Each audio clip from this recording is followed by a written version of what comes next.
Welcome everyone to the Faux Retro Show. Yes. I have filmed segments now.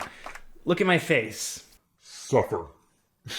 Anyway, I'm super excited to talk to you today about my favorite PS2 game trilogy of all time, Sly Cooper.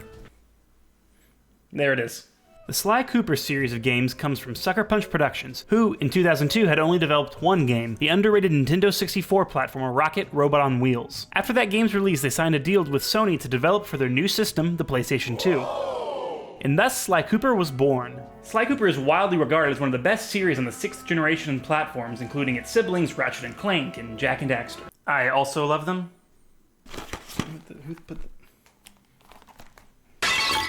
The series began with the excellently titled Sly Cooper and the Thievius Raccoonus in 2002, followed by Sly 2, Band of Thieves in 2004, and finally Sly 3, Honor Among Thieves in 2005. The series did continue onto the PlayStation 3, but let's save that one for later.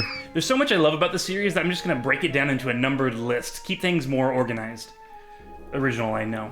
One great thing is that all three of these games were remastered in HD in the Sly Collection in 2010 for the PS3. We'll be using this version to talk about these games. So, number 1.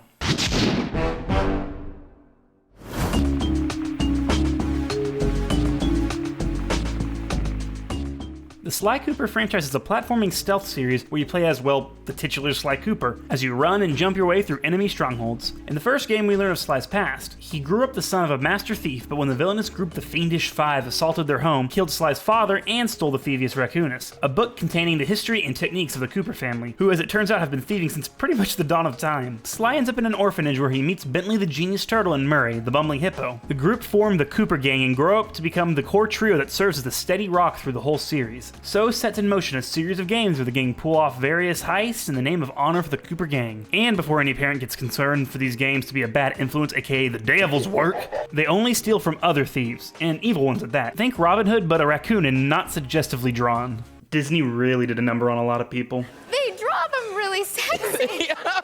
The first game involves stealing back the Thievius Raccoonus from the Fiendish Five, the second stealing the Clockwork parts back from the Claw Gang, and the third involves recruiting members to your team to pull off one big heist. Similar premises, sure, but beyond the first game, the Sly series actually develops some pretty great stories for the genre with legitimate twists and turns that surprise, along with creating and growing its cast of characters into full-rounded personalities that aren't just flat archetypes. Most notable is Inspector Carmelita Fox, the Parisian cop that's always on Sly's ringtail. It's that classic cops and robbers dynamic along with the flirtatious will they, won't they romance. Throughout the series, Carmelita becomes a significant part of the story in various ways, ensuring she too isn't just a generic cop trying to capture the Cooper Gang. So, in each game you're thrown into a hub world of whatever villain you're up against and deal with various enemies and missions along the way. While all games generally operate in this way, there are definitely distinct differences, especially when it comes to the jump from the first game to the second. Which brings us to the next number on our list. Creationists beware, it's time for... Not unlike other platformer franchises, Sly Cooper went through quite a transformation between number 1 and number 2. In the original Sly Cooper and the Thievius Raccoonus, it's a much more traditional platforming game with a small hub to run around in, with different green portals that lead to linear platforming levels. Here you deal with enemies that are mostly one-hit kills, security spotlights and lasers, and various environmental hazards as you jump and swing through wrecked ships, murky swamps, and snowy mountaintops. That's a great variety that really signaled to the PlayStation audience that Sly Cooper was a platforming franchise to reckon with. It also helped that the game was dripping in style from its cel-shaded visuals to its cartoony cutscenes. You can also do this in cutscenes. Especially where you see the bark has been worn away, and where it's super slick from itchy slime and moss. There's also some simply animated full-motion cutscenes throughout the game too that really amplify that Saturday morning cartoon comic book style. And in the Japanese version, there were some anime cutscenes done for the opening and closing for the game. Very slick. Thievius Raccoonus very much functions as a classic platformer like you'd find on the N64 or original PlayStation, with a natural boost in visuals and more tight movement with the analog stick. It's a bit dated today, but still plays like a dream and is worth checking out. We even get some minigame levels that exist to stress me out. The sound effects of a crab stealing a treasure chest upsets me to this day. It's not fun. Things would change in a big way, however, when Sly 2 Band of Thieves came out 2 years later. Now, this one's my favorite in the series because of Lala. Yo, check it out. It's me, Lala, chasing down PS2 Sly Cooper. Hey, please, I dig rappers, not raccoons. Sly and Lala OTP. Quick explanation, after completing episodes in Sly 2, you get some cool behind-the-scenes videos. And also this promo with Lala. I dig rappers, not raccoons. Sure. Sly 2 still had that self-platforming mix of the first, but they really updated everything quite radically and really carved out its own identity. Linear levels are for the most part gone. Now we have a mission-based structure where Sly and a now playable Murray and Bentley pull off various goals that lead into one big heist sequence to steal back the Clockwork parts, bits of the robotic owl baddie from the first game. These missions can take place in specific interior areas, sure, but a lot more focus is placed on the hub. Verticality is increased with Sly and the gang being able to traverse on rooftops and the streets, which now feature different class enemies from the simple rooftop guards to the extremely powerful flashlight guards that will chase after you if seen, and take a lot of hits to take down, making stealth kills an absolute priority. Other refinements include Sly having a gadget menu where you can assign different items to the trigger buttons after you purchase them from an online store. Sly now has a dedicated sprint button that you have to hold to move quickly yet noisily as opposed to his normal silent slink, and we actually get a health bar this time too. The first Sly game had one-hit kills unless you had this lucky horseshoe item, so the health bar was an extremely welcome quality of life update. Really though, I think Sly 2 Band of Thieves is a perfect example of how to make an excellent sequel. The roots from the first game are still there, but everything is improved and elaborated on, creating a deeper and more rewarding experience. Same with the storytelling too. The Sly 2 story is absolutely worth investing in, as more characters are introduced and dip in and out of the story, and the villains, the Claw Gang in this instance, aren't just bosses who show up at the end of the chapters, or episodes as they're put here. Every character is given the necessary screen time to develop them as a formidable foe or helpful friend, and you're able to connect to them from an emotional storytelling standpoint that much easier. We even have instances where villains get away and the Sly Gang actually fail their mission. That really keeps you on your toes. It's great stuff that I really don't want to delve too much into, as it's fun to leave some surprise for newcomers to the series. Sly 3 was much less of a jump in game design, but that wasn't really a bad thing. It's like the Jak and Daxter series, where there was a longer gap between entry 1 and entry 2, and then a quick 1-year turnaround for the third one. Sly 3 takes what worked in Sly 2 and refines it further and stuffs in even more characters to play as, along with new gameplay styles to boot. There's also multiplayer that's a little bit of an afterthought, but hey, it's there. Cops and Robbers was fun, and for some odd reason my brother and I still quote everything Carmelita says in the mode because we found it hilarious as kids. I really can't explain it. Sly 3 was very much an if it ain't broke, don't fix it kind of game, and I think it was extremely successful in what it set out to do. Some of the gameplay styles don't work 10 out of 10, but for the most part they're fantastic, and the variety just kind of adds to the fun. There's also a pirate swearing contest. Oh yeah? You're a brainless, grog-abusing whale fart. But methinks you're a parrot-loving, yellow-bellied piece of filth.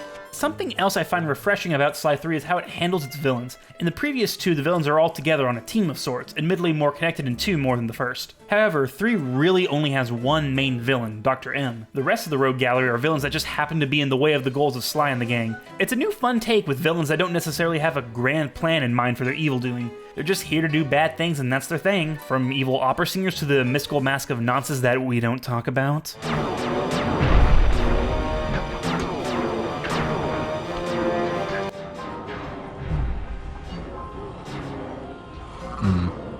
This better not awaken anything in me.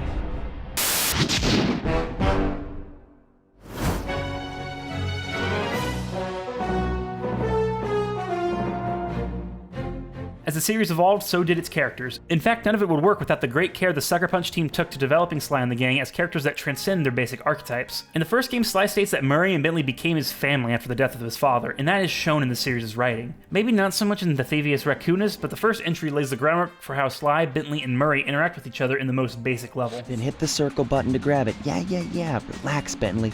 I live for this stuff. Yeah, and that's what worries me. While things are pretty straightforward, you believe that Bentley is concerned for Sly's safety in various situations, while Sly acknowledges his concerns, albeit in his own snarky way. A lot of credit has to be paid to the voice actors of the trio who breathe a lot of life into the writing. We have Kevin Miller as Sly Cooper himself, Matt Olson as Bentley, and Chris Murphy as Murray. As the games evolved, so did the writing and voice acting in turn. The first game sticks primarily to that light Saturday morning cartoony style with relatively low stakes, save for the final area of the game where Sly has his showdown with Clockwork. However, starting in Sly 2, the bond the trio has is played up a lot more in its story with much more twists and turns that are still fun, but also carry higher stakes due to the deeper character development. Sly and the gang lose, good guys turn bad, characters actually die. It's material that begs to be invested in emotionally. Instead of just being a platformer series where you just go from linear level to linear level, which fair, the first game is, missions take surprising curveballs that make the characters have to change their plans on the fly to hopefully survive and achieve their goal. Okay, I'm just making this up on the fly, but what if I were to lure the judges one by one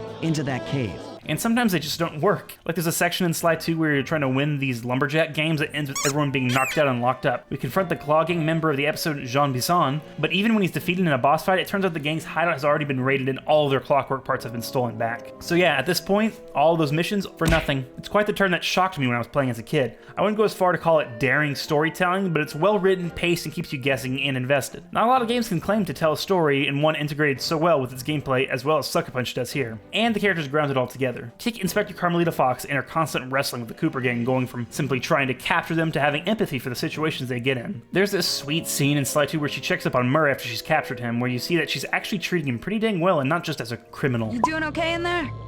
I know it's tight, but you won't get shocked if you hold still. I'm okay. And thanks for that bag of jelly beans. I was starving. It reveals nuance and depth to her that keeps her from just being the cop character that she's initially set up as in the beginning. And of course, you can't have great heroes without great villains, and the Sly trilogy has that in spades. There's the Contessa, the warden for Interpol, who turns out to be the member of the Claw Gang. She's a creepy spider woman. I mean, not to judge a book by its cover, but she was clearly evil. How did no one see it? Who specializes in mind control. Not to mention we get Constable Neela, who has her own nefarious plans along with creating a sort of love triangle between her, Sly, and Carmelita. Or maybe Sly is just a shameless flirt. Well, it can be two things. You aren't by any chance here to turn yourself in? Old Ironsides would fall out of her dress. As good as that sounds. E for everyone. Really, the whole gang of villains we get through the series, primarily 2 and 3, are just fun to do battle with. We even get some villains from the first game back in later entries where we get to learn about them and even control them for some missions. I mean, would you expect to get a surprisingly deep sequence where former villain the Panda King has to wrestle with his anger towards Sly and the love for his kidnapped daughter along with his own violent past? No, I don't think so. You are failure. I am the strength that used to be the once glorious Panda King. You are strong, and I am humble. But only through cooperation will we become the father Jing King needs. No, I'm not getting emotional. Shut up. But back to Sly Cooper himself. The whole series hinges on him being a likable lead, and he easily passes that goal line with flying colors. As I've said, he's very much a Robin Hood type. Intrinsically a good guy, but still has that roguish charm where he can be snarky and sassy with the best of them. It also helps that he gets that superhero origin story with his father being killed. That kind of event just automatically bakes in audience sympathy for a protagonist. Also, I think it technically makes Sly a Disney princess. Now let's dance away the night. Oh no, it's midnight. He really needs more merchandise. You really see how he develops as a character throughout the series too. In the first, he's still kind of a young kid and is extremely eager to prove himself as someone who can live up to the Cooper legacy. By the time we hit Sly 2, he's become a seasoned pro and really starts leaning into his snark and contempt for the villains of the game. I have no idea what you're saying. And your suit sucks. No! Let's dance! He's great at what he does, and he knows it without becoming too pompous. The need to prove himself is still there, but he's much more on guard about it, and those cracks of vulnerability start to show whenever he's defeated or something goes awry. This attitude carries into Sly 3, where he's completely broken at the beginning of the game. Oh, by the way, Sly 3 is told in flashback. I don't know if I ever said that. So in showing us Sly defeated and broken at the beginning, though less so than what was originally conceptualized, it makes for a more interesting, different look at Sly for the player, as there's always a sense of impending doom overhanging the proceedings of the game, as Sly reckons with his family's past and the consequences of actions that were out of his control. When you finally reach the game's ultimate goal, the Cooper Vault, a marriage of character and gameplay converges so perfectly as Sly, and the player, journeys through his familial ancestry using everything you've learned in the past 3 games. It works as a beautiful culmination of Sly's character finding a new family, a purpose, and finally rising to his destiny after being broken down to almost nothing. This is a family platformer series, guys. Like, applause forever to Sucker Punch. This is great character work. And that's not even getting to Murray and Bentley. Murray goes from comic relief doofus to overly confident powerhouse from Sly 1 to 2. In other words, he goes from Murray to the Murray. Of course! It is nothing before the Murray. It's a good switch up that emphasizes how Murray is a vital part of the Cooper gang instead of he drives the van.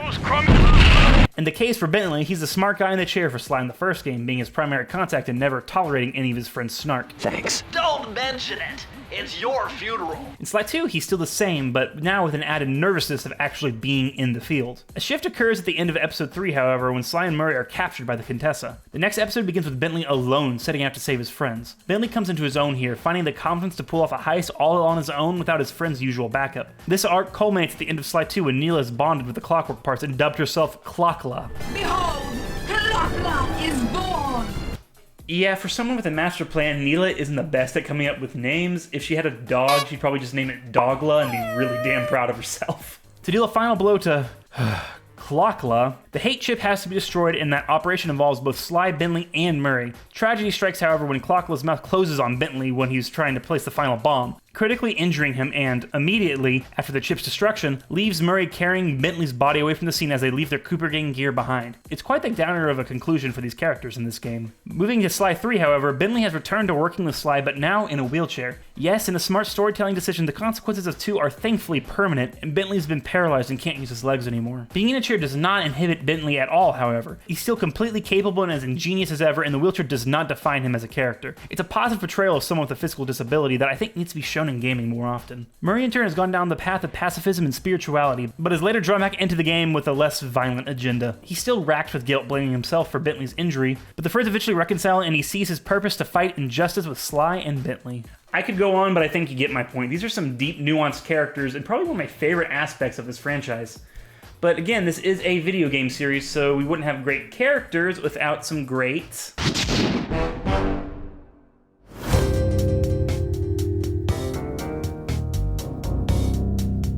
Okay, as I've said, the Sly series saw a pretty sizable shift in its gameplay from the first game to the second, so let's take this one by one. Sly Cooper and the Thievius Raccoons is your pretty straightforward platform with linear levels you have to navigate to the end, point A to point B, to get the reward. In this case, a key. You fight enemies along the way while dodging spotlights and other security measures, a bit of stealth amongst the platforming. Sly can hit the circle button to grab onto hooks with his trademark Cooper cane along with scaling pipes and ladders. There's also clue balls to collect throughout the various levels that reveal the code to a somewhat hidden vault, at least sometimes.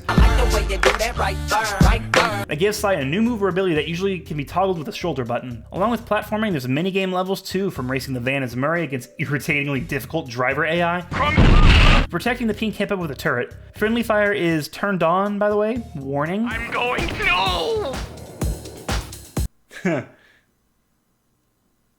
Don't judge me. The boss battles aren't your straightforward encounters either. Ms. Ruby, the third boss encounter of the game, is actually a rhythm battle where Ms. Ruby blasts colored PlayStation controller symbols at you, and you have to repeat your sequence in time to dodge them as you approach her. This was my favorite boss fight in the original game, and actually was the foundation for my adoration for rhythm games in general. Bless you, my children. It's just a bummer this fight was kind of f***ed in the HD remaster. We'll get to that later. Sly 2 Band of Thieves is, as said earlier, where everything was upended and given a hell of a lot more depth. Sly could sprint or sneak, along with his basic cane swing, he had an uppercut, and some spin attacks, and the gadget system was refined into a menu where you could assign up to 3 devices to the shoulder buttons. It was simple, intuitive, and fun. Also, you could pickpocket enemies to earn more money to buy more gadgets and moves. With the mission-based gameplay, there's a lot more emphasis placed on the hubs of each episode of the game. The majority of the various missions take place in this sort of open world, and the various environments meet the challenge of keeping things consistently entertaining both in gameplay and visuals. You can climb almost anything here, and it's especially good for dodging enemies, and just getting to the mission start icon can be a task unto itself with some of the twists and turns these places can feature. To that end, Sly still feels the best to play as, with his ability to climb on different surfaces.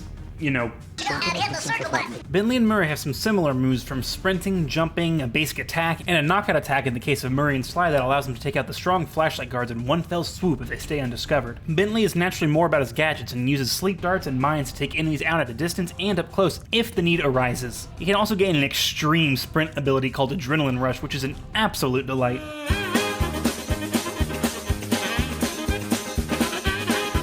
More cartoony abilities like this in all games, please.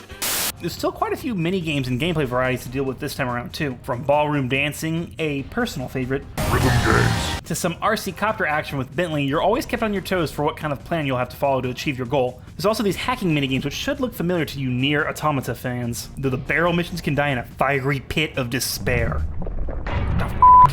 It bears repeating as while Sly 3 isn't the evolutionary jump like it was between 1 and 2, there's still a lot of new things to do in this game, and one of them is all about touching eyeballs.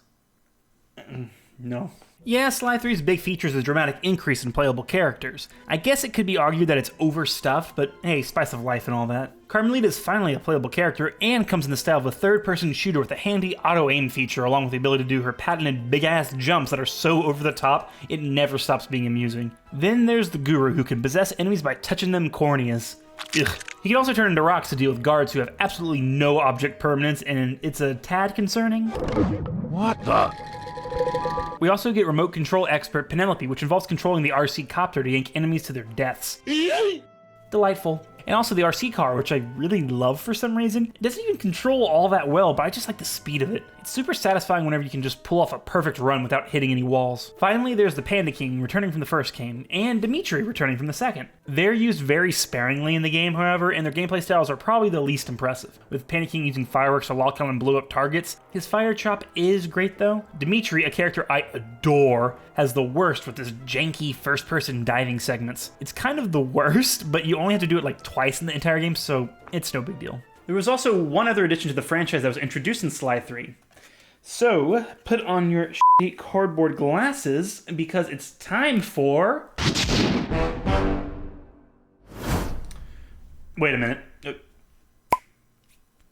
There we go. Yeah, a major feature of Sly 3 was that some missions could be played in 3D, not the digital 3D that became popular when the blue aliens were suggestively touching hairs. No. This was 2005. It was the time of Anaglyph 3D with those classic red and blue 3D glasses. Sly 3 came with a cardboard set in the manual that you could set up yourself. Not very sturdy, not very practical. Y'all remember Spy Kids 3D?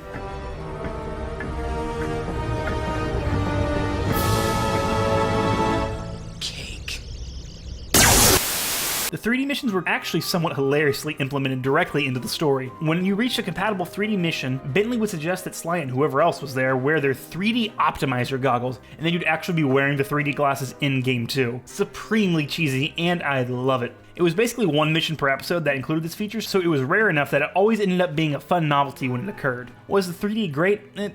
Not really. For me personally, Anaglyph 3D never really worked that well, except in more funhouse instances of things popping out of a screen, instead of the more subtle depth we see today with 3D films in theaters and on TV. It still was a fun gimmick though. Necessary? No. Fun diversion within the larger game? Sure. This would be removed in the HD collection, but traded for something a bit better. And now I have a headache. Well then. Next we have...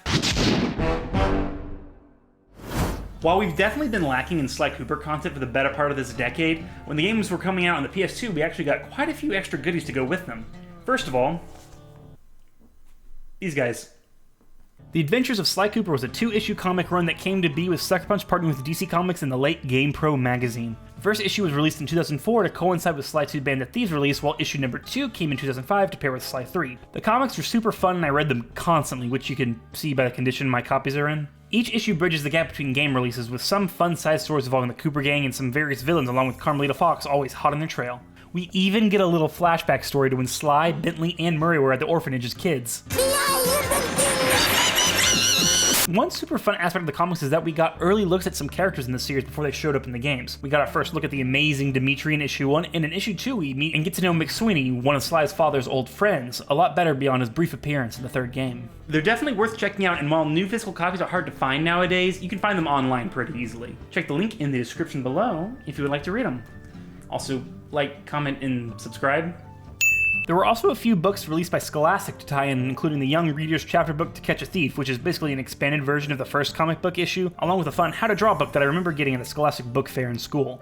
God, I miss book fairs. Now, the series went dormant after Sly 3's release in 2005 as Sucker Punch moved on to the PlayStation 3 with the infamous franchise. We wouldn't really hear anything about the series until 2010 when, to my surprise, and I'm sure a bunch of other people, the Sly Collection was announced for the PS3. This was all 3 Sly Cooper games remastered in HD along with adding digital 3D compatibility to the entire trilogy. Pretty neat and no more need for those 3D optimizer goggles. There was also some PlayStation Move minigames thrown in, but the less said about them the better. They were as much of an afterthought as Sony's support for the Move controller outside of VR. The Sly Collection is my personal preferred way to play the series. The games look and run great, and I did get to try the 3D out once, and it was excellent, providing natural depth to the image that's the norm at this point for 3D presentations. The art style and design really lent themselves to the added dimension. My one major sticking point with this collection is a little glitch that happens in the first game. The Ms. Ruby fight. My favorite fight. Ruined. I see your mouth moving, but all I hear is blah, blah, blah. Somehow, someway, there's a glitch and the audio is completely out of sync with the rhythm of the whole encounter. Basically, you have to mute the audio yourself if you want to keep your sanity and attempt to beat the boss in time. It was never fixed and the boss became the most difficult portion of the game. When it should be like this...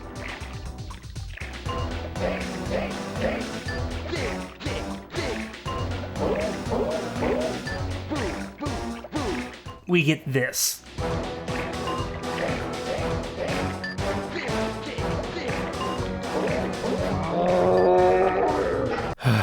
Other than that, though, the HD Collection is the best way to play the series. And for those who like great pieces of hardware that were frustratingly ignored and handled by Sony, a PlayStation Vita edition came out in 2014. The collection is also available on PlayStation Now, too, if you'd rather not boot up the old PS3. Sly also made an appearance in the PS3 title PlayStation Move Heroes along with Jak and Daxter and Ratchet and Clank. The less said about that game, the better, too.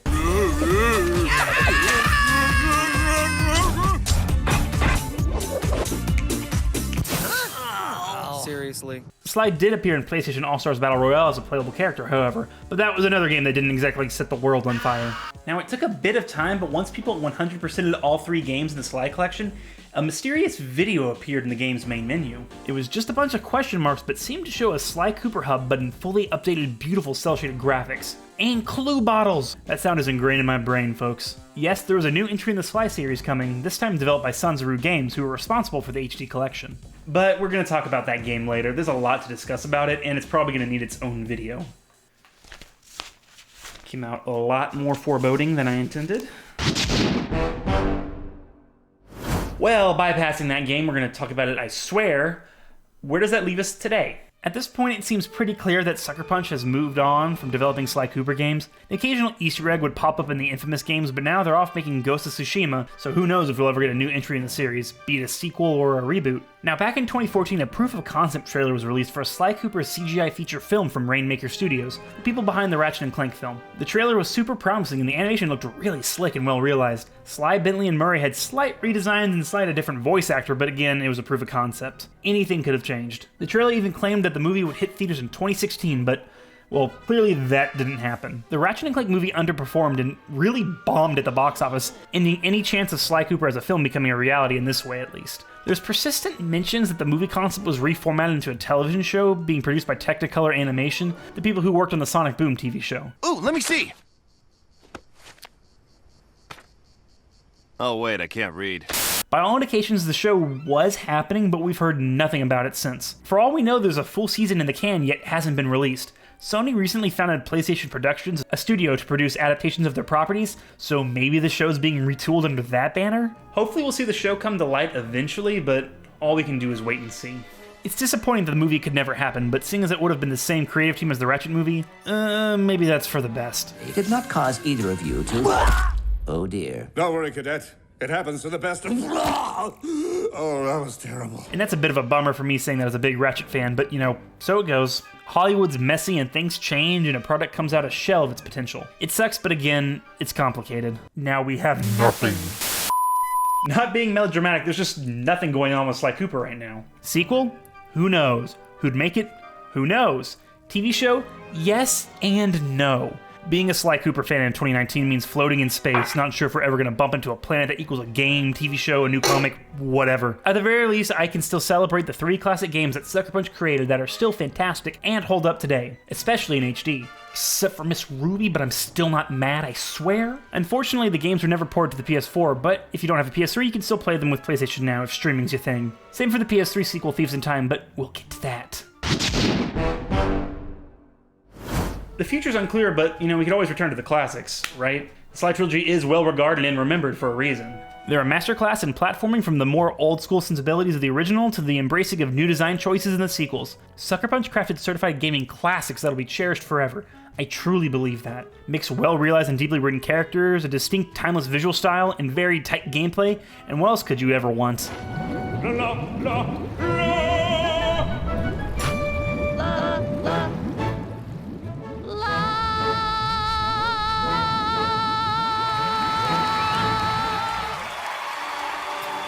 If you've never played these games, I beg of you, check them out. You won't be sorry, I promise you that.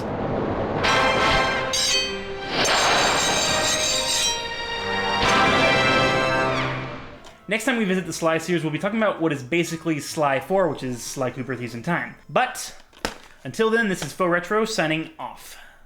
On camera for the first time. Was I good? Was I pretty? Show your bling and let me shine you. Thank you guys so much for watching. New format, on-camera segments. Let's see where this goes, yeah? I hope you enjoyed it, and please comment below what your favorite part of the Sly trilogy is, or really any classic platformer that maybe I haven't heard of.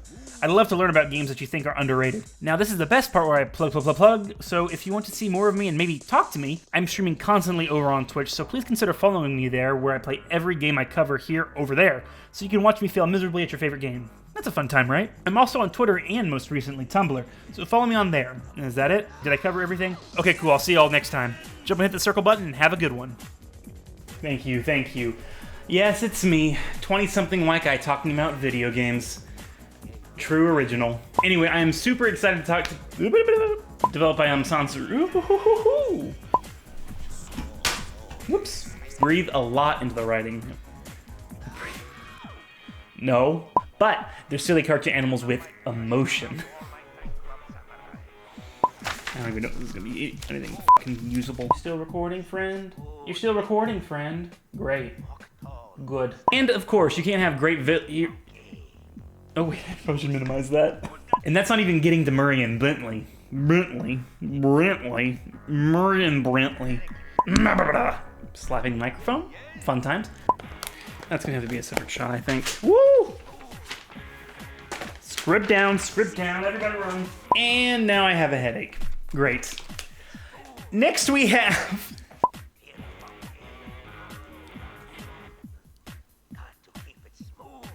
I can wink. Get some water. Need some water. Sly Cooper, Thieves in Time for the PS3. But, slammed that down way too hard. Next time we visit the Sly... Okay.